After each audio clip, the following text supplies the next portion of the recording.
Hello and welcome back to another episode of Only a Bag, the Guide to Italian Travel. I'm Darcy Melton. And I'm Nathaniel Mellor. And today we're going to be talking about what the Italians once called the devil's drink.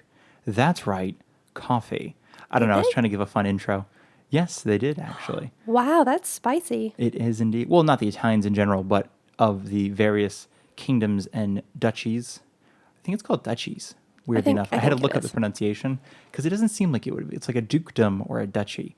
And of the kingdoms and the duchies and the republics there were in the Italic Peninsula, it was referred to as a devil's drink. More than that, we're going to be talking about how to order coffee in an Italian coffee shop called a bar, like a natural.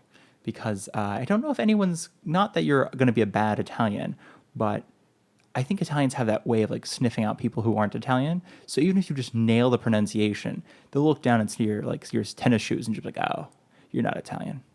Did you mean like an American coffee? And then it just like ruins it for me. No, I think most of the people that we've encountered at bars, I mean, it depends on the bar, are excited that you're trying to speak Italian though. Yes, that's true. The people at the airport, I think, are always the ones who, I mean, they know you're a tourist anyway, but that's where I get the train stations. That's the It's the worst. people who work at the bars and the train stations that are a little, elitist is the wrong word because that sounds very negative. I don't mean that to disparage them in any way, but I think they're probably just over tourists. For And they're sure, like, for sure. I know you're not Italian. And I think they're at that point where they know their English is better than your Italian. Oh, yeah. So they think, okay, this is going to be so much quicker if I can just speak to you in your native tongue or like our shared common language if it's English. And then we can work this out because your Italian is not as good as you think it is. So that's what we're going to be talking about today. And to start that off, I will be giving a very brief history for those of you who don't like history. Just go ahead and tap that plus 15 seconds, skip whatever it is. I think Yeah. Apple has like plus 15 or Spotify has it something. So you can hit that a few times, skip to the future. And for those of you who enjoy a little bit of history with your coffee in the morning, then this will be for you. Before we get started, we have a couple little bookkeeping things. Not bookkeeping. I always say bookkeeping. It's really called housekeeping, right? You usually say housekeeping. Oh, well, that's good. So I'm only wrong today. And that is, if you are enjoying this podcast, you can go ahead and follow us wherever you listen on Apple, on Spotify, or any other platform that allows you to follow us. If you'd like to read some of these podcast episodes as articles, I am putting articles up on our website, onlyabag.com. In fact, because we're here in the States, I have a little bit more downtime, and I'm able to actually add articles. In the last couple of days, I've added at least a few, and hopefully more will be coming. And we have an Instagram at onlyabagofficial on Instagram. Likewise, if you have any questions, comments, concerns, is it official or podcast? I think it's podcast. Amazing. At Only a Bag podcast. We changed it, so I'm still like months ago, and I'm still getting over this change. And yes, we're the same on Gmail, onlybagpodcast@gmail.com. If you have any questions, comments, concerns, or if you'd like to follow us. And I think that's everything. In the description below, there will be some affiliate links if you'd like to support us as a podcast. If you are planning your trip to Rome, if you're planning going for the Jubilee, if you're planning to go next year and you're already looking at tickets, we do recommend potentially, if you go back and listen to our, I think it's basically which should you book first, and or the order of which you should book. And weirdly, it is typically booking your hotel before your flight, simply because the flights might get cheaper the closer you get, but a hotel will pretty much only go up in price. So if you'd like to support us, there are some links in the description for booking, for Expedia, Agoda, however you like to book your tickets, we have you covered. Unless you like to go directly through the website you're booking, in which case we also support that fully 100%, but we don't have links for it. Yeah. So I think that's everything. Also, if you enjoy this episode and or this podcast, please leave us a 5-star review, and you can leave comments if you want. And one other housekeeping thing is that I still have a cough and a stuffy nose, so I might sound weird, but I'm going to do my best to not cough directly into the microphone. Always for the best, I think. Always, that's good. It's one of those things on those how to do a podcast. Like tip number 2 is don't cough directly into the mic. Up there with make sure your mic is turned on. Yeah, those are great tips. They are great tips, and I think they're fantastic if you're going to start your podcast. So without further ado, I believe, let's jump right into coffee. Yeah. Nathaniel, tell me about the history of coffee briefly. Well, that's the funny thing. it's not as straightforward as you would think, at least, and I want to be very clear, we're only really going to talk about it as it relates to Italy, because it does, obviously, it's not from Italy, it is from Africa, and it did come through actually the port of Yemen. The port of Yemen is called Mocha, which is actually where we get, weirdly enough, the drink, which has, I don't think, anything to do with chocolate. Like, yeah, the modern day mocha. Yeah. Yeah, which if you like, if you go to a coffee shop like a, what is it, Starbucks? I don't know if we're allowed to say brands on this podcast. Please don't sue us. If you go to Starbucks and you order a mocha, they'll do, it's coffee and chocolate. And even here, if you order with mocha, a mocha, it'll be like Torino. Here at our house? Right. Man, I'm really struggling with this. Here In Italy. Here in Okay. Italy. Over there in Italy, yes. Over there in Italy, and especially in Torino, if you order a cafe mocha, it will come with chocolate, usually like a syrup or a sauce or some type of chocolate incorporated. But interestingly, it used to just be called mocha, and that was the word for coffee because it came from the Yemeni port of Mocha, which to this day is still called mocha or muka. It might have just been changed in sort of as people said it to each other. And it kind of landed in Italy in the late 1600s and never was, I mean, it was popularized, but it took time. It went through like the wealthy, basically the brackets, the upper echelons. Where was the first place in Italy to have it? Well, that's where it gets confusing. So some sources say that, in fact, it came through Venice because Venice was a popular port. That's what I It thought. became massively popular in Venice. And it's funny, this is one of the reasons we're doing this episode. We're doing this episode for two reasons. One of the reasons is because we've been watching Lidia Poet, The Law According to Lidia Poet, on Netflix, because it's kind of fun to watch something about Italy when we're here.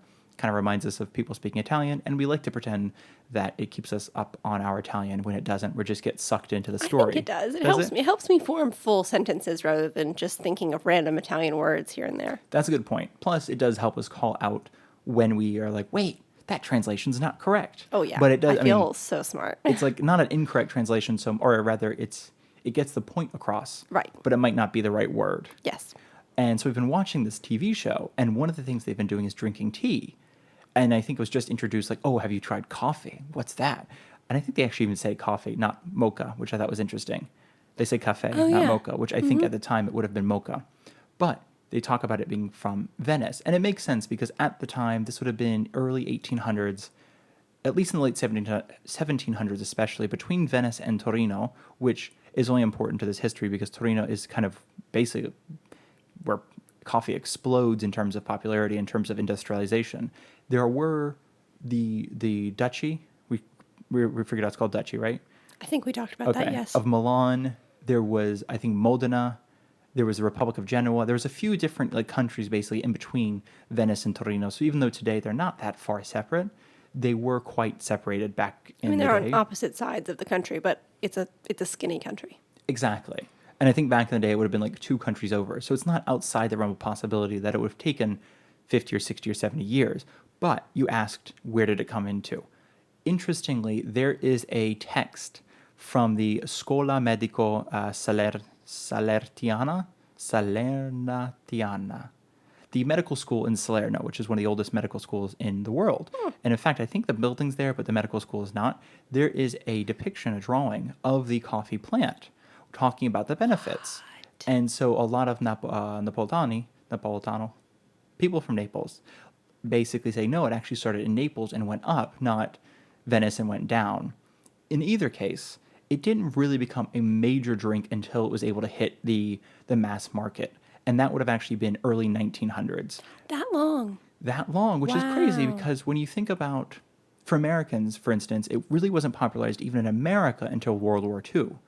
Really? Well, it's a lot of times, so they say, it's American soldiers going over to Europe and bringing back a taste for coffee. That, again, is one of the apocryphal stories, if you will. Like, there's some people say, well, no, there was a coffee market in America before then, because also you had a lot of immigrants going from, as we've talked about in previous episodes, a lot of people emigrated from Italy to the United States and would have brought a coffee culture already. So it's a little bit of a balance. I even looked up the whole, if you know anything about coffee, you've probably heard first wave, second wave, and third wave coffee.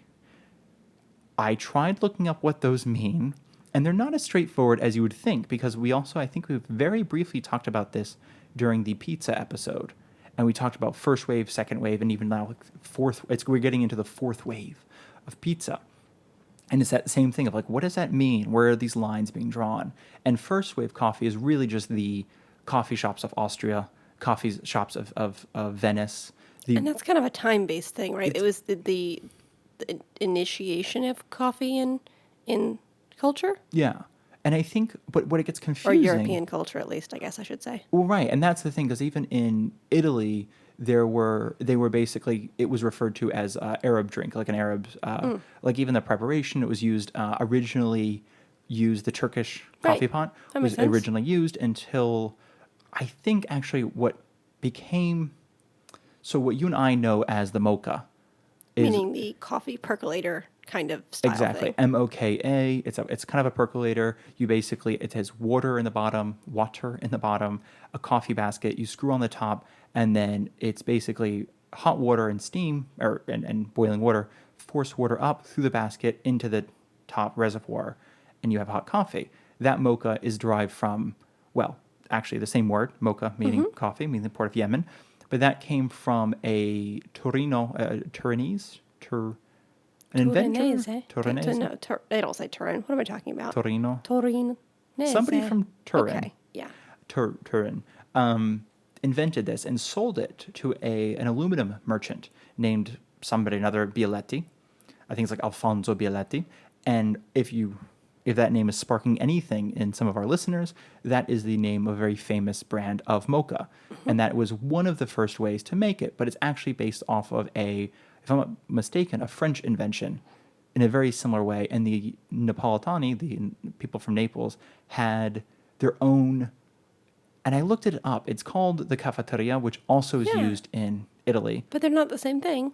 And they're not the same thing. It People uses, use that word, though, interchangeably. and that was super confusing. So the mocha uses essentially pressure, and the cafeteria uses, it's called something else too in Napolitano. And but that word derives from like the fact it used to be a clay pot, and now it's not a clay pot, it's aluminum. And that uses gravity because it's supposed to be, again, the videos for it is you start it with the water and then you flip it. So the water gets hot and it boils, and you take it and you flip it Oh, over. is that what we've seen that is it is different, but people, like I said, do use the word interchangeably, but it's more of a cylinder. It kind of looks like two cups Yes, with or a two spout. mugs stuck together. Okay. And weirdly, when it starts boiling, the spout points down. And so, like, you would think just looking at it, you're like, oh, it probably collects and then somehow, like, dribbles out of this little spout. But it doesn't. You're supposed to flip it in the middle of. That's And that cool. because we've never bought one of those just because we No. thought, like, why mess with the perfection of the mocha? So all this was to say, it gets a little confused. I know I realize people who listen here are like, what is going on with this thing? So to boil this down, is coffee came to Italy either through the port of Yemen called Mocha, or as I think this the claim that it came to Salerno was through the port through Egypt. Either way, it arrived. It gained in popularity between the late 16 and late 1700s. It just shot up in popularity in the same way that like Austrian coffee houses were exploding. I think at one point Venice had something like 200 coffee houses just in Venice alone, Wow. which is a very small city for 200 coffee houses. From there, it did spread out and like Torino, and the reason I mentioned it earlier is I think they're famous for industrialization. Bialetti created the first, like not created, but mass marketed and mass produced this first aluminum mocha pot. I'll use mocha pot, I think, to be more Because there are three different mochas in this story. exactly. So he created the first mocha pot, but it was his son who actually started the industrialization process, so made it less craftsman and more, or craftsperson and more mass produced. So where in 10 years, Bialetti Sr. sold, I think, 70,000, his son sold, quote, millions in his first year. So I don't know if Oh, it's wow. 1 point something million or if it's actually more than more than 2 million. So I thought that was a fascinating jump from, again, that industrial to, from handmade to industrial. And if I'm not mistaken, this is something I didn't look up right before this. I really should have, but I've looked it up for the previous episodes. But the espresso machine was also invented in Torino, Yeah. also by an industrialist. And if I'm not mistaken, because we looked this up, and I think I was going to do an article for it, and ended up not using it. But it was an industrialist who at the time, coffee breaks were common. and it still is obviously, but wanted a way for them to quickly get back to work because the mocha was taking That's too right. long. Yeah. So created a steam-powered espresso machine, and it has gone under several iterations since then. But the core idea, using pressure to drive water through coffee, has maintained a place in history. And I use this word pressure, by the way, for anybody listening, because that's a huge part of the espresso. A lot of coffee in America is, or not a coffee, but 95% of what we drink as Americans is gravity, is hot water dripping through coffee grinds into a container. So you With get, no pressure, really. right, and it's a weaker It's flavor. like steeping coffee rather than Exactly. pressure pressing it. Exactly. No, that's the thing. So a lot of espresso machines use pressure. I think it's supposed to be 9 bar, which is like a lot. I don't know how much that is I don't know what a of bar is. me either, of pressure to force the water through the coffee. And it changes from there too. A lot of even the cafeteria we mentioned, which is the Napolitano invention, it's kind of specific. So is the mocha. A lot of times you're supposed to turn it on a low heat. If it's too high, it forces it too quickly. If it's low, it builds up more pressure and goes slowly. Oh, I do ours on a too high I know, heat. we just blasted it. Wow. And then Okay. when you hear that first sound is when you're supposed to turn it off, and it's supposed to be residual pressure that forces the water up. Oh, I've been doing Yeah, this wrong. me too, Wow. 100%. Just apparently it is not foolproof or foolproof in this case. So I think that is, I try to make this as quick as possible given that I'm a long-winded person, but you have questions, I hope. I do. Can we, because I don't understand it, it's not even that important, But I but love it anyway. you mentioned the different waves of coffee, Oh, yes. and we Okay. kind of went over first wave. What are the other ones? So first wave, and this is what was difficult. Some people classify first wave as literally the first, even including sort of Turkish coffee, where it went Oh, from, that's a it's big, a big wave. yeah. It went from being eaten or dried to there's a culture, Turkish coffee houses or Egyptian coffee houses, which it's like a huge wave. Yeah. So some people boil it down to just, well, let's just call it European wave, which again is a little European centric, but Oh yeah, for sure. It's fine. leaving out the origins of coffee. But that's kind of how I thought of it. I feel like I think about these waves and as being invented by people with what's the word that I have? I have privilege. Yeah, for sure. Rather than a comprehensive history, but that might be incorrect. So, And I think with sometimes, like with pizza, it gets really difficult because, of course, like when we talked about the pizza one time, we said that like it was invented at a certain point. Like by Napolitano, the Queen Margherita was coming. They invented, but it's like when you look into the history, well, they already had flatbread.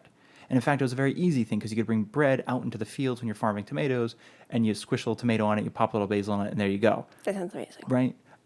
So it was kind of a take on that, some of flatbread they already had. So when you talk about first wave pizza, a lot of people do say first wave pizza is the advent of pizza. Okay. Second wave being the explosion of pizza in the 50s and say, et cetera, et cetera. So when I looked in coffee, some people say the first wave isn't even that far back. It's just first wave American, which makes it a little bit easier to, I guess, wrap your brain around because each country had a different evolution, but also I think each country had a different stopping point, for lack of a better word. And Yeah. with Americans, we went very quickly into industrialization. There was some type of survey, can't remember what year it was given, but a number of people didn't realize that coffee was a bean. And it was just one of those things where coffee was so far removed from its origin that people didn't realize it came from beans. They didn't realize where it came from. And I guess there's a lot of sense in that because if you are not as wealthy and you're drinking chicory, chicory is a root from the dandelion, or I know some people would roast acorns and as a substitute, not even substitute, but an addition. So, and that's, I guess, from a tree. It's not even a A nut. tree nut? Is it a tree nut? Would that I don't know qualify? what an acorn is. I know, right? Now I'm thinking about it. So I think there's some natural. I'm not sure what it is. I'm not sure. If is it a plant? Is it something we made? So the first wave, some people say it's pre World War II, more World War One, and this is where. And again, I wanted to look up like Folgers and Maxwell House and instant coffee, but I know instant coffee. I'm pretty sure. I'm wiggling my hand here. It's like I'm 75% sure is post World War II, and not because it which kind of makes sense in terms of a lot of ready-to-eat foods that we Right. have now came from World War II. So that would be wave one. A lot of people do consider wave two to be later than that, kind of like 90s. Wow. Starbucks or any of these coffee shops that for the first time they took the, your parents' Maxwell House and Folgers and cup of coffee in the morning, and they elevated it slightly? What if we did coffee drinks? What if we took a page out of that, the mocha? Again, not the pot and not the port in Yemen, but the chocolatey coffee drink. And what if we, added some frothed milk? What if we did, again, taking Coffee ideas, house culture, coffee house culture, which was a throwback to European to European coffee house and, culture, and probably the very origins of coffee in for Egypt and sure. Yemen. I'm sure they had coffee houses just like they would have had tea houses. And so that's the thing. They were like trying to find, they being these people who wanted to elevate coffee, were like that was considered the second wave, was this idea that it's not just a drink, and part of it was the cafe, like going to be at a place more so than just the drink. And third wave is kind of where a lot of people think we're in third wave now, or maybe we've moved to fourth wave. There's a lot of confusion, but essentially it's, if you've ever been to a kind of a nice coffee shop, dear listeners, speaking to you, and they say like, what roast do you want, or what bean do you want, or what origin do you want, or this is an Ethiopian single origin, this is a like Ethiopian Sadama, or this is a whatever it is. When they get really specific on bean, when they get really specific on blend, when they get specific on, like, I'm sure I think my Instagram thinks I'm way more into coffee than I am. And part of it is like, I think I just like watching people make coffee, but I'm not that into it. So I always get those, like, they choose the bean and they roast them and they grind it in a way that doesn't actually create heat. So you don't want to re-roast the bean. And it's like, it's so intense. And that's what I think people consider third wave, but moving into fourth wave. And the Okay. reason it's important to this is because for a lot of travelers who are really interested in coffee, coming into Italy, arguably, Italy kind of stopped at like early European second wave coffee. Like in the sense that in Italy, it is rare for a cafe to ask you like, what roast do you want? What bean do you Oh want? yeah, no, especially where we are. Yeah, They like what have origin do you they want? just have coffee, And part of whatever the coffee bean is that they have. Yeah. exactly, and I think this actually kind of segues really nicely. My 5 minutes of history turned out to be 22 minutes. Amazing, and this segues nicely into the fact that some cafes, if you do want to start a business, by the way, our dear listeners, we're going to talk about moving to Italy in a later episode, but a cafe is not a bad way to do it because a coffee roaster and a coffee supplier will supply you with an espresso machine and the napkins and the napkin holders and the signs and the coffee beans, of course, and a bunch of other stuff that you need to start your cafe. So, in one hand, it limits on what you can use because you have to use from that source. On the other hand, it does reduce your costs. And one of the big things is when you go to a coffee shop in Italy, not even 9 times out of 10, 99 times out of 100 or 999 times out of 1,000, it's going to be coffee, yes or no, and maybe decaf, yes or no. It's not going to be which of these coffees do you want, or which of these beans do you want, or which of these origins do you want. So for a lot of travelers coming to Italy who are interested in coffee, it does seem like a bit of a letdown. Of course, there are cafes, there are bars that do offer a variety of origins, a variety of beans, a variety of, I guess origins is where the beans are from, and what the beans, like the flavor profiles, the palettes, et cetera, et cetera. And those are probably going to be more common if you are interested. If you're listening to this and you're like, that's what I want to find, those are going to be more common in Bologna or in which has like a really vibrant, thriving food culture. And in the north, I've heard that Verona has a cafe. I mean, when I say you're going to find them in Bologna, you might find somebody asked this on Reddit, I think like 2 months ago, and there were about three, I think maybe four, but I think at least three cafes in Bologna that offered this kind of specialized attention to the bean. I think somebody mentioned one in Verona, one or two in Milan, and that was about it. By and large, there's not many places that you can go in and find specialized beans. Yeah, that's not really the focus of Italian coffee. They usually use, what is it, the Arabica, And and Robusto. Robusto. And it's, I don't know if this is 100% accurate, but it has seemed like in our research before that Robusto, is that how you say it? Robusto, is often used in the south, and Arabica is used more in the north. Again, I don't know if that's 100% true. I think Kimbo, which I really like, is based out of Naples. I think they use Robusto. Yeah. And you can kind of tell, well, I can kind of tell a difference in flavor, and I don't have much of a coffee palate, but I prefer Robusto because it's less acidic.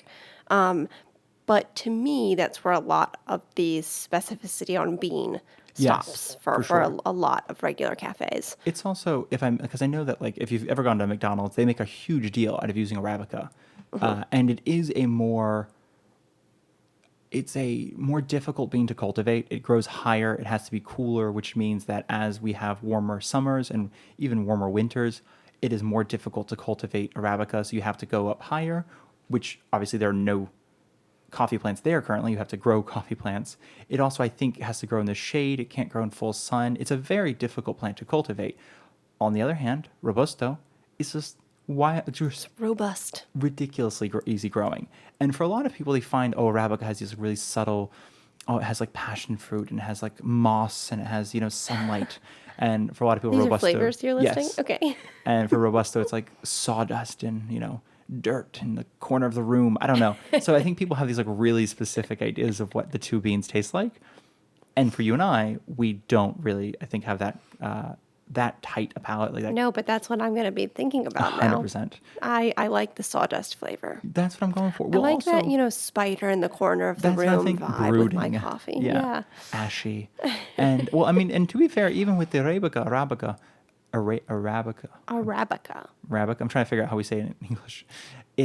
They do just roast the bean. Like the Italian way of bean roasting is not a light roast. It's burning It it. is burning the bean, making sure it is gone, left in the oven too long, and making sure everybody's coffee pretty much tastes the same.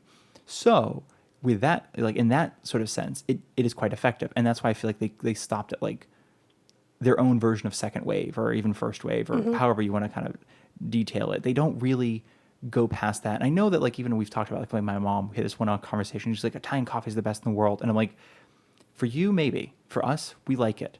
Objectively, well, maybe not objectively, but subjectively, according to like every single judge that's ever judged a coffee competition, it is not. Like I know that I think like Australia keeps winning all these coffee awards. They get crazy with their They coffees. really do. Hecka specific. Yeah, like they're creating microfoam over there. Us Italians are just using regular foam. It's wild. So I think that when somebody's like the Italian coffee culture is not very cultured, it really isn't. It almost feels like respectful to the culture and respectful to the coffee and the bean. It almost feels like the secondary or third tertiary reason for going to a coffee shop or a bar in Italy.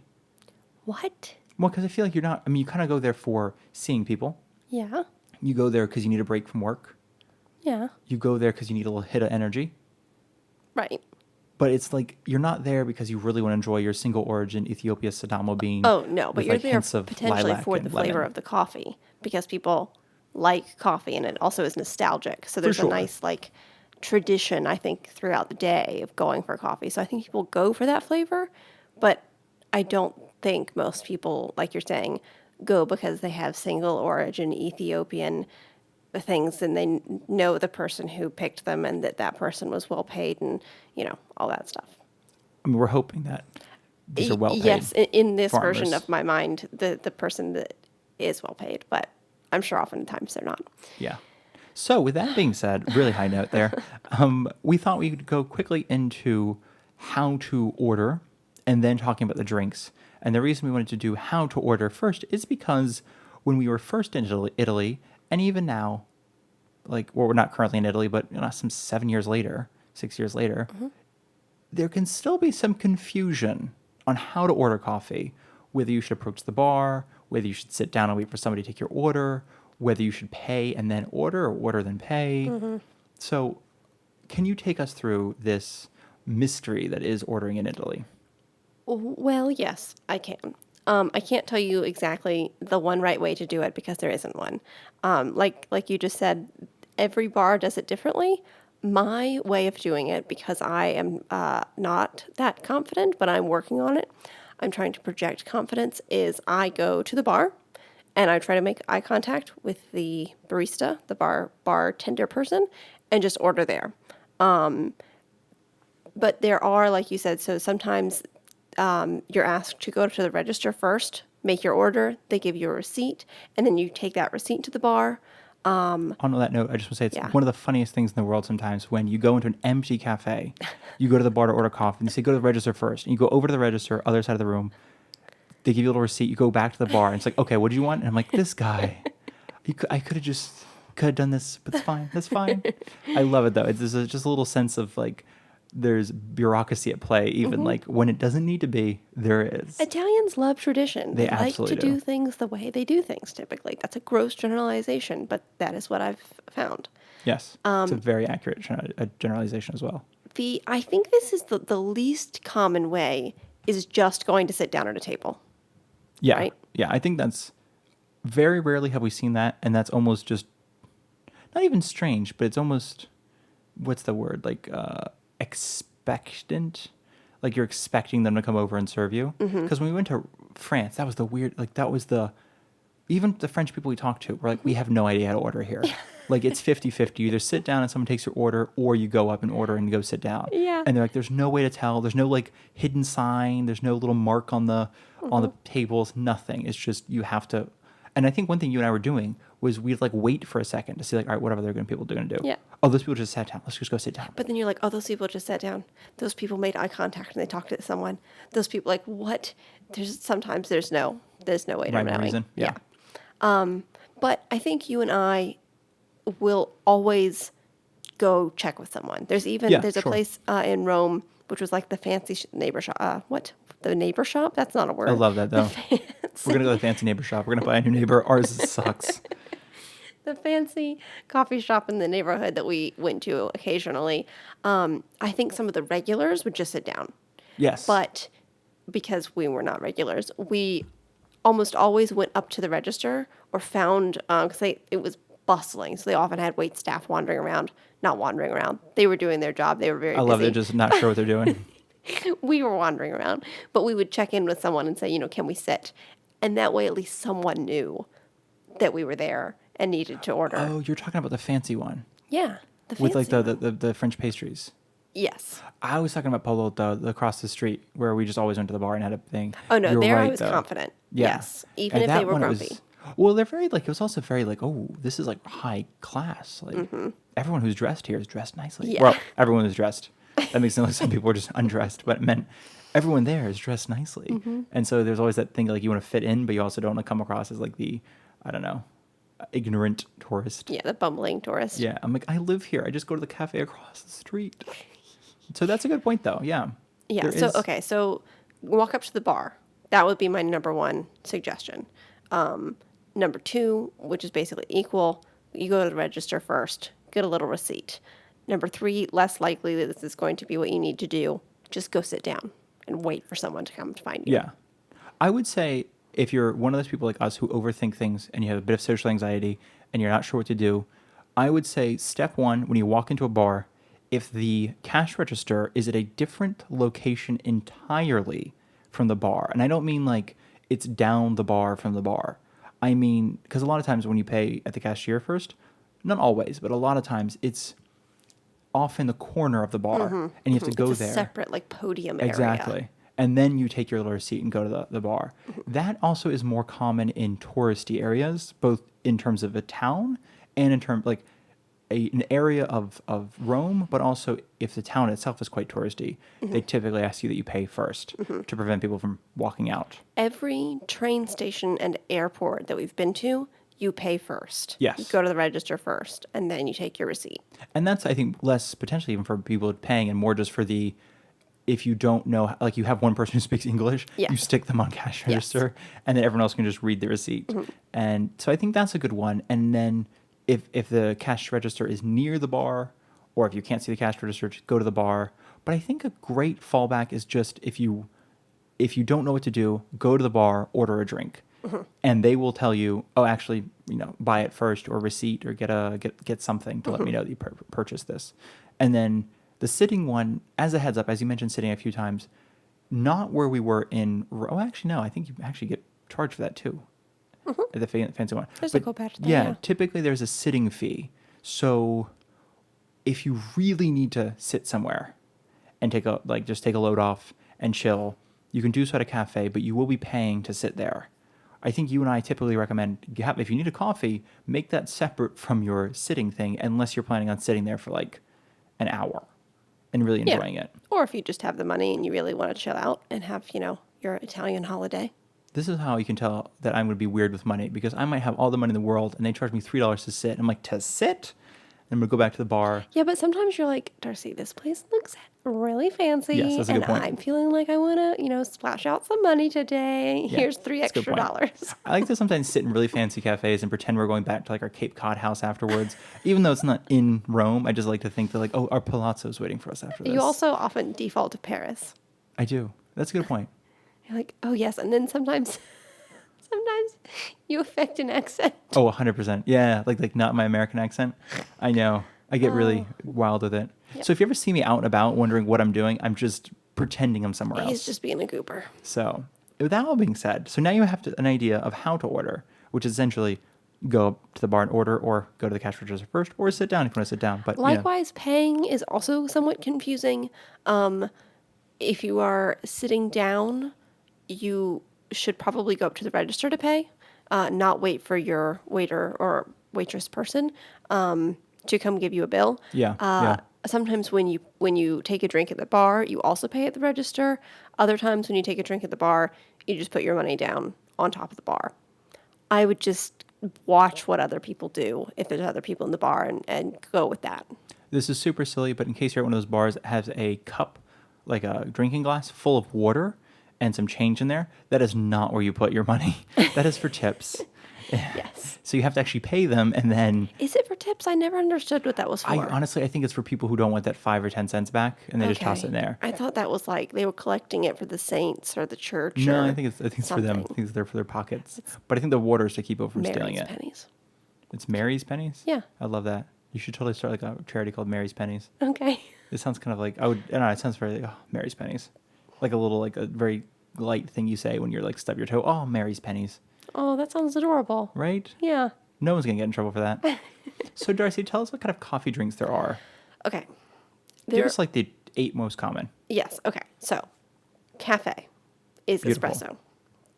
espresso. Just quickly, I think we've been over this in previous episodes. We've probably droned on about it. But an espresso is a very short drink. It's very small. It's not American coffee style. It's not a big mug. It's very, very short. The farther north you get, the longer it will be. So like the more liquid in the cup. That doesn't mean it has more coffee in it. It just means it has more water coming through. And in the South, my preferred way is they are quite short. So it gets a more intense flavor. So If I that may is espresso. jump in there, just to kind of give you 2 other. So that's a espresso, or also called a cafe normale. Yes. Or cafe. Yeah. Sometimes I think though, like if you want to be really Italian about it, cafe normale, which just means normal coffee. Whenever we go to our regular local bar, I always have to say cafe normale because our lovely barista lady likes the way I say normale because I put a little roll on it. I roll my R. Make sure. She has a lot of fun with it. But in the north, it's not a doppio. In case you're listening, you're like, oh, that just sounds like a double espresso. It is not a double espresso in the north, also called doppio, Doppio, in Italian. A doppio is going to be 2 shots of espresso and in a different glass, or mug or cup. It's just that in the north, it is longer. In the south, it could be closer to something called ristretto, which is short, restricted. It's a good way of thinking about it, where they just do less water in the same thing. However, it kind of feels like it's not quite ristretto. I have trouble with this word because when you look up how to make one, it's really literally using just less water. But a lot of times in the South, I'm using less water and ending it early, I should say. But in the South, it's like it seems like they just pack more coffee into it. So I'm like, because it's dripping for like a while, but it's drip, drip, drip, drip, drip, drip. And then finally, after, 45 seconds, you have a coffee. So I don't know how much of it's like ristretto, how much of it is just poorly made, and how much of it is just in the South, they typically like literally a sip of coffee. For me, it's multiple sips, but it's also way too hot for me usually whenever I first get That's a it. good It point. takes me longer than an Italian to drink coffee because it's so hot, and I take tiny sips. Well, and I was going to say that's a good heads up, is they will keep these little coffee cups, like you might see in America too, on top of the the espresso machine. So they are Sometimes, hot. and sometimes they just keep it in hot water. Some places will keep it in like this, like not boiling, but very hot water. And if you're not paying attention, you can easily burn your lips on your, if not just your fingers from lifting it. But those are three: the caffè normale, just called the espresso, or right, vice versa, the doppio, the double, and the ristretto. And I don't know if this is important to say, but like in most coffee shops, you add your own sugar. Yes, good So point. usually, it's so cool. It's just a lovely Italian thing, is that whenever you go up to the bar to have your coffee, you order and they'll put down, they know what kind of cup you need for whatever drink you've ordered. So they put down the appropriate saucer and the little spoon because they're expecting that you might need to stir it, putting sugar into it. So that just sits there in front of you until your coffee's ready, which I just think is like a lovely little, I don't even know the word for it, but it's a lovely little thing that they do. Well, tradition. Yeah. So then you add your own sugar as you Sometimes they'll will. give you a packet of sugar, but if it's like, I think the more, if you go to a bar frequently, they'll start giving you a packet of sugar because they know that you like it with sugar. Otherwise, they'll just point you to the bowl of sugar packets. Yeah. You know what could be nice though? Sugar cubes, like the French do. Is that a French thing? I have no idea. When I was in Paris, when I was a small child, they had sugar cubes at this one When you were a bar. small When I was a French boy. small French boy, and it was beautiful. And my father used to be like, "You could have one sugar cube. That's your snack." I don't know what my voice is doing, but the point is, it's a lovely memory. Okay. So yes, I apologize. Okay, so cafe, which is espresso. Caffè doppio, double espresso. Caffè ristretto, which is a southern Italian coffee. It's the short coffee. Okay, caffè macchiato is coffee, so the espresso, marked with cream is what macchiato. Milk. Thank Just in you. case people are like, "Ooh, cream." Sorry, Yes, it is milk. thank you. Marked with milk. Marked is macchiato. That's the word. So it's a shot of espresso and then a little bit of milk, steamed milk. And if I may, you can also do a lot of times they'll ask you, especially in the summer, caldo freddo, like hot or cold. And if it's hot, they'll steam the milk and pour it in. If it's cold, it's just cold milk from the fridge dropped into your coffee. But it's Right. literally like a drop. It's just to cool down the coffee and add some milkiness to it. What's that one that? Schiumato. That's the one I can never remember. Yeah, that one's a fun one. What is it? So where a macchiato it's the espresso with steamed milk, like actually but it's more of the milk itself. A schiumato is they'll steam the milk, they'll froth the milk, take a little spoon, scoop off the froth, and give a little hat to your Oh, so you don't get any sort of hot milk. You yeah, just get the foam. The foam. Oh my goodness. Which I is a little bit understand. confusing because sometimes you might find that that's what a place automatically does when you ask for macchiato. Like they'll steam the milk and they'll take a spoon and they'll just lift off the foam. Some places will steam the milk but not froth the milk. They'll get the milk hot and they'll pour it in. And then when it comes to you, there's no head at all. There's no foam. There's no bubbles. It's just like milky coffee rather than the little foam. So some places already have like we do a very specific macchiato, like a very traditional macchiato. And some places will be like, no, we do the sfumato because who wants a macchiato? Yeah, think. okay. That makes sense. I finally understand. I feel like that has been explained to me so many times. I don't know why I didn't get it. Okay, so a hat of foam. I like love that. Okay, A what's toupee of foam, if you will. like that? A little thing. It might depend on how much foam they put. Yeah. I mean, exactly. some of it could be like, sun hat sized. It could be. Okay. Next is cappuccino. Yeah. The cappuccino. And tell me, Darcy, where does the cappuccino get its name? From the cappuccini monks. Capuchin, I think is what Capuchin? what we call them in English is capuchin. Oh, okay. But cappuccini, yeah. I think so. And it's because of their outfits, right? Sorry, I'm Yeah. doing funny little hands. So they had the brown robes. I and think all then these other friars have the Yeah. classic brown robes, all the other friars. classic friar robe. Yeah. And then what was the white part? They I have the think it little was- tunic Yeah, top to sort of differentiate thing? themselves because they didn't want to be like, oh, yet another brown robe wearing religious group. They wore these little white tunics underneath. I think it was Underneath or on underneath. top? On top? It's got to be on top because otherwise, why would the milk be on top? Well, I don't know, but the pictures of them were underneath. Oh, okay. Well, still very cool that it Yeah. comes from there. The name for the cappuccino comes from the Capuchin monks. But it's also kind of is very emblematic of Italian comedy, I feel like, or humor, where it feels like the funniest thing. I feel like people would be like, oh my God, see the monk that looks like that coffee drink. Oh my God. And then that's it. That's like top tier comedy for a lot of times. If you're Italian listening to this and you're offended, I totally understand. That was a gross generalization. But I mean, in general, I feel like Italian comedy is very, a lot of food related comedy in Italy. For sure. Seems like it, yeah. Yeah. Even like back in the day. But anyway, I mean, like, there's that Vesuvino sort of brand of wine they found in Pompeii before the thing. So it's like a play on words. It's the Vesuvio, which is And the Vesuvino. yeah, That's very cute. right. I'm like, somebody probably I thought of like that it. and was like, I'm so smart. And then then the brand went out of And business. but they were, and I love that. And here we are, 2000 later, appreciating that humor. They killed it. So the cappuccino. What's the cappuccino? It is a shot of espresso. Yeah. Mm-hmm. Okay. And quite a lot of foamed, frothy milk. It comes in a different cup than the cafe normale, which is just espresso, doppio cafe doppio. There we go, cafe doppio, which is double espresso. The cafe macchiato, or macchiato, all of those come in the little espresso cup. This guy is going to come in a big cup. Yes, and actually, just as you said macchiato, and then you corrected cafe macchiato. We can get into that more in a second. But if you just say macchiato like you might in America, or I don't know, other coffee cultures. I know in Scotland they're a little more correct, like they're more specific on their coffee culture. So if you're listening from Scotland, you might already do this, but they will ask you latte macchiato, cafe macchiato. So it's a milk marked or coffee marked. We're going to get into that after the cappuccino. We are, absolutely. So cappuccino, it's coffee with, and you said a lot, just for what it's worth, when dear listeners, it's about as much as you used to at a nice coffee shop. It's a lot in terms of a macchiato, not a lot in terms of a cafe latte or something. Right, yes. So the way we're doing this is it's stepping up in size and milk amount. Once we get to the cafe latte, that's going to be more milk than the cappuccino. I would say that the American version of a cappuccino is very similar to the original version. So if you've had that here. I would say the American version in a second or third wave coffee shop. Okay. Because third wave, because I think a Starbucks cappuccino does not resemble an Italian cappuccino. Really good point. I was thinking of like the coffee shops around, like the local coffee shops We go to we go fancy to. coffee shops.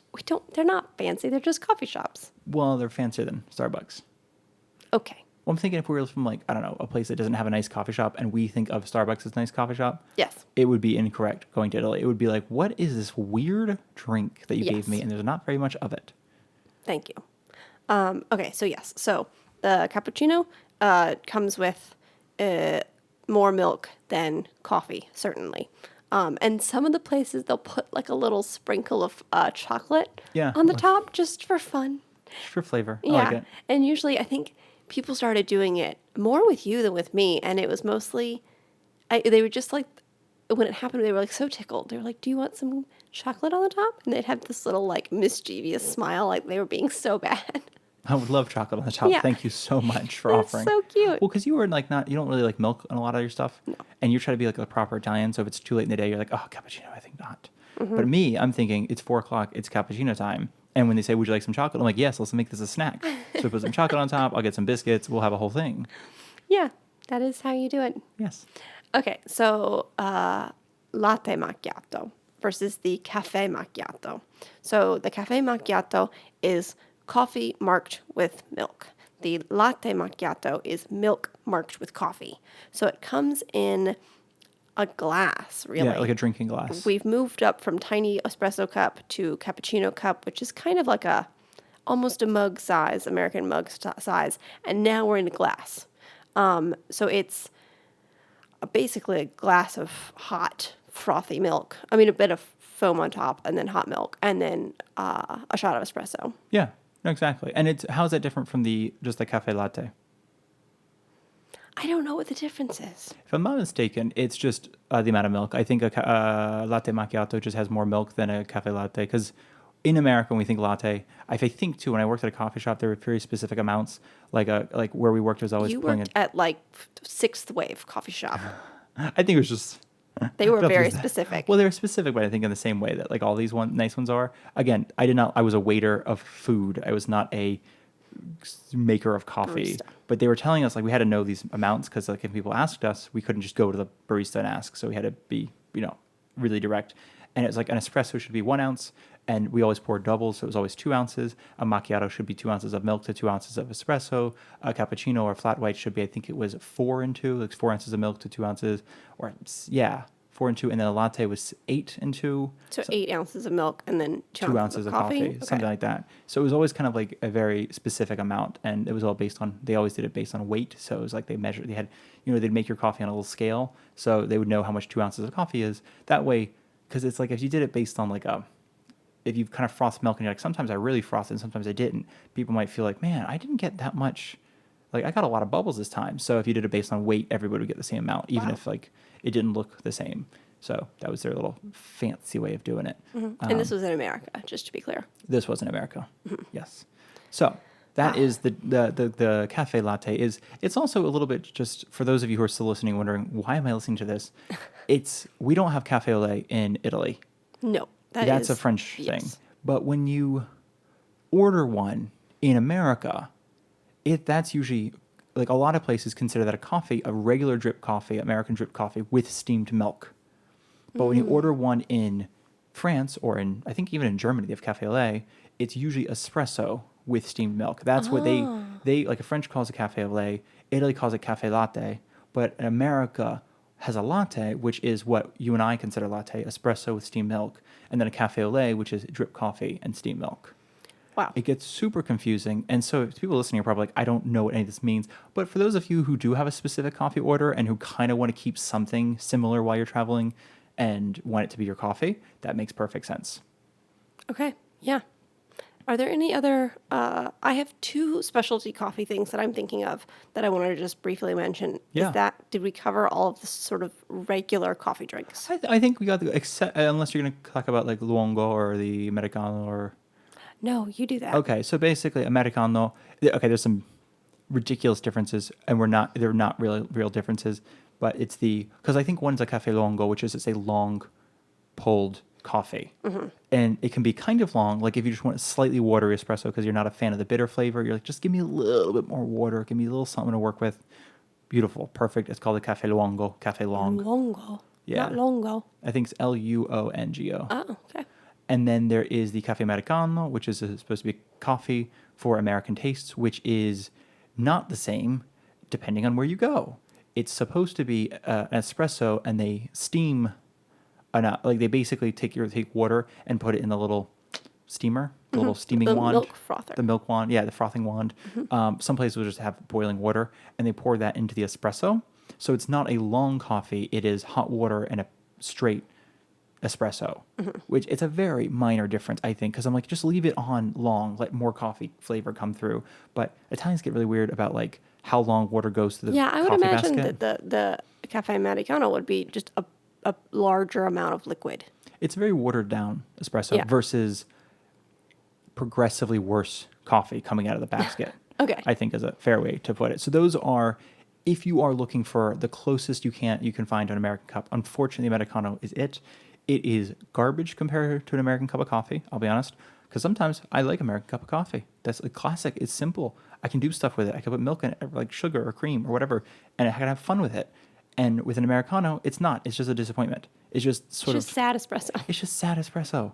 And But so some people like it, so we're not Yes. being, down on it. No, but I admit, like, I think more for my own personal taste, it's sad espresso. And I mention that though because, unfortunately, by and large, if you are traveling and you do like an American cup of coffee in the morning, most places will not have the capability to create there's no percolators. Like you cannot find a percolator at like, I don't know, the big box store you might go to find a pasta maker or a blender or something. So sometimes a hotel will have it, like actually we've seen a few times, one was a restaurant and they had like basically I don't know where it was, but they had like you might find at a diner. Did they? Yeah, it had like the whole thing, like the little orange handle, the glass pot, and you're like, that's in Italy?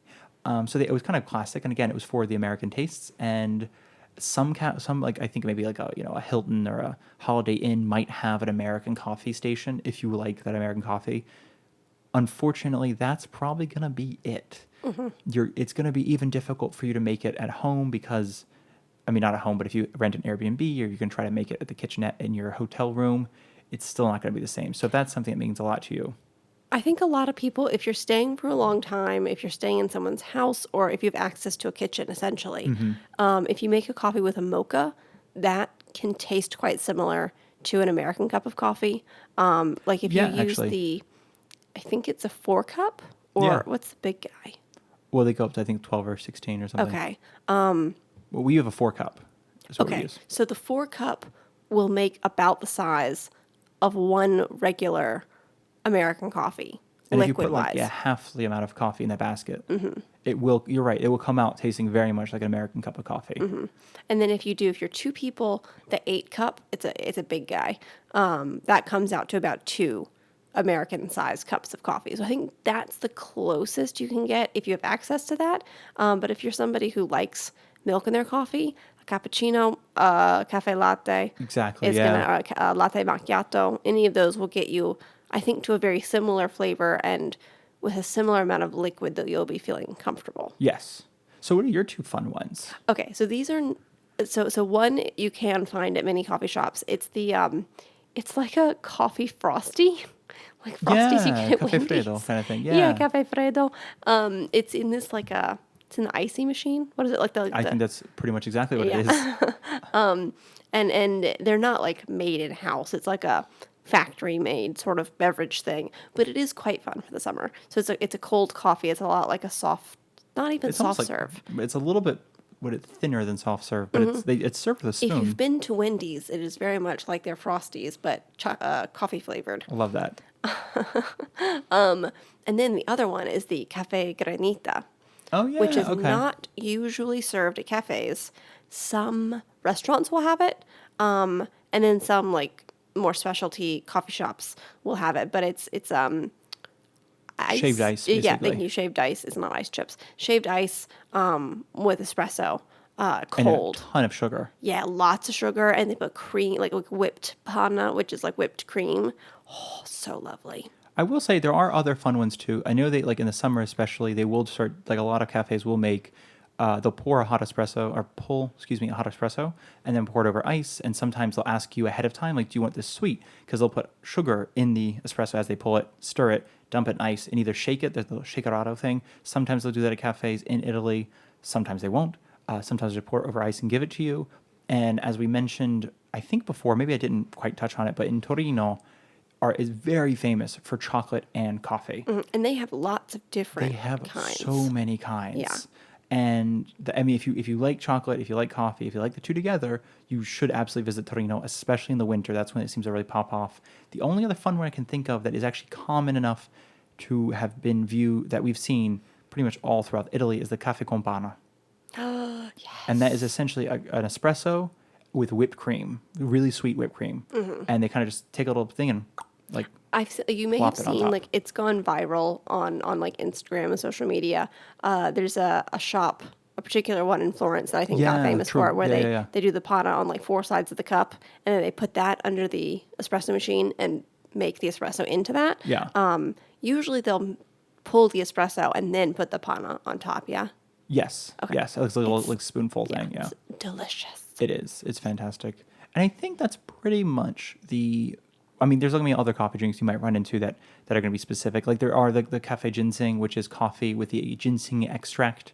If you are trying to lay off caffeine, that is not for you.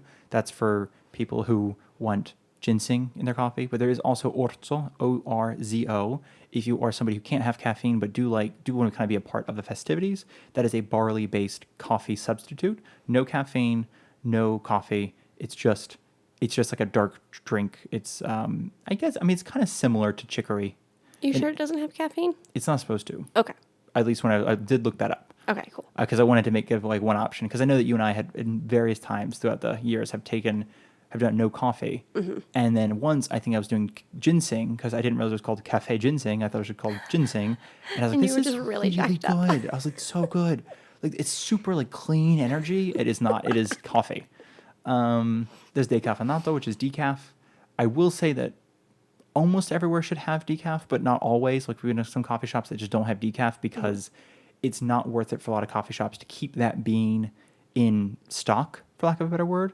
And so they just like, we don't want stale beans. I'm And sorry. sometimes they will have, where we are, I think one of the coffee shops doesn't regularly have decaf beans to use in the regular espresso machine. That's but they right. do have like the little Nespresso Yeah, at-home cups. coffee maker. Yeah. So they'll do the little pod to make your decaf. which is not as good, honestly. Not the But same. if you need a decaf coffee, it will suffice. Absolutely. And I think that's everything. I think, yeah, so now you know a little bit of the history of coffee, how to order one. And honestly, if you are going back to, I think people ask all the time, like, what is a good gift? What's a good, like a souvenir to bring back? The mocha pot is not a bad one, especially a lot of vintage stores have vintage ones from the Napolitano variety. But even a new one, there's a lot of Bialetti stores that have really beautiful designs as well as ones that work with like induction stove. I feel like I'm doing an ad, but I say that because I think a lot of people are like, I want to bring something back and I don't know what it is. And you and I have brought mocha pots the last couple times we've traveled up until we found a espresso machine here at Goodwill. And that was our way of making coffee because we just wanted something that was super easy, super quick, and still had that sort of like a little bit of a, a feel to it that was like, oh, we're in Italy still. And sometimes when we're back here, it's different every trip. I don't know what like my nutrition and my body is like always. It doesn't know what to do with itself. But sometimes when we're here, a full cup of American coffee these days is like too much for my stomach. So it's nice that we have the mocha or the espresso machine. So that is a really good gift. Also, you could just go to the grocery store and get espresso. It's so much cheaper, obviously, The in bean or the Italy. drink? The bean. Okay, cool. Yes, you can get like a pack of ground espresso coffee. Right. Okay. To I thought bring you were, back I'm as like, a wait, souvenir. what? We can go to coffee This is shops. not a life hack. I thought it was a life hack. I mean, it is. It is. Yes, you can definitely get cheap coffee at the grocery store. That's really high So quality. that's a great gift. I highly recommend Kimbo if you can find it.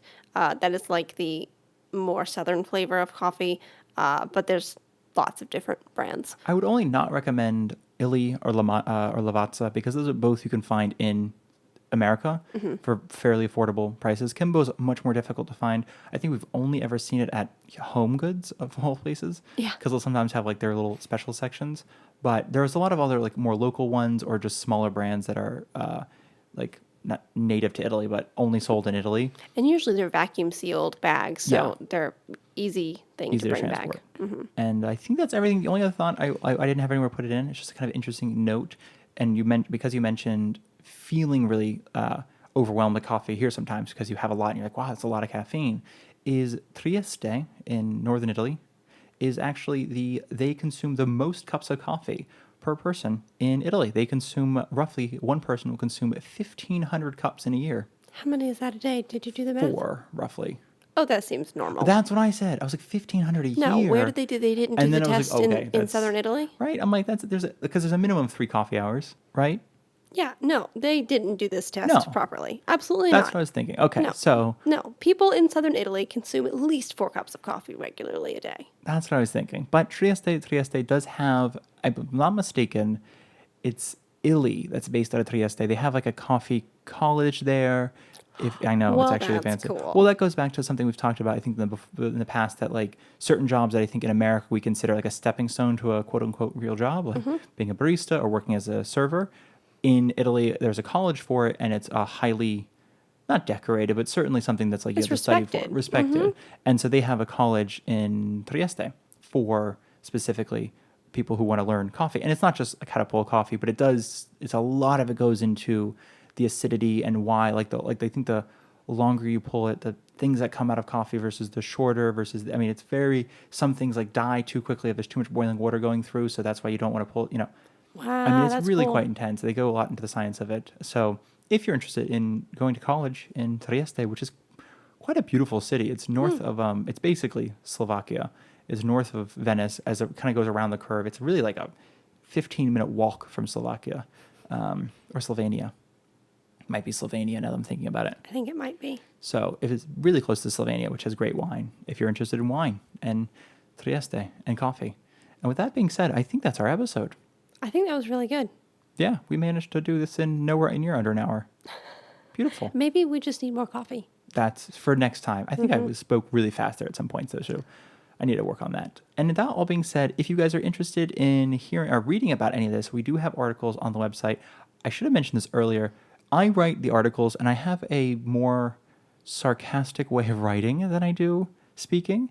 I think Darcy does a good job of toning me down a bit when we are talking.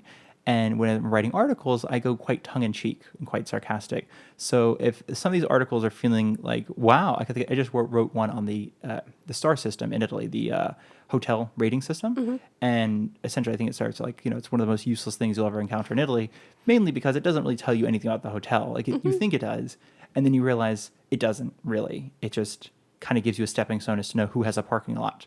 So that was the start of the article, and it kind of went So your downhill. writing is spicy. It's very spicy. People do like it. I have been published before, so hey, there is some. But to be fair, I think people are publishing me back when they're like, we just need to publish people.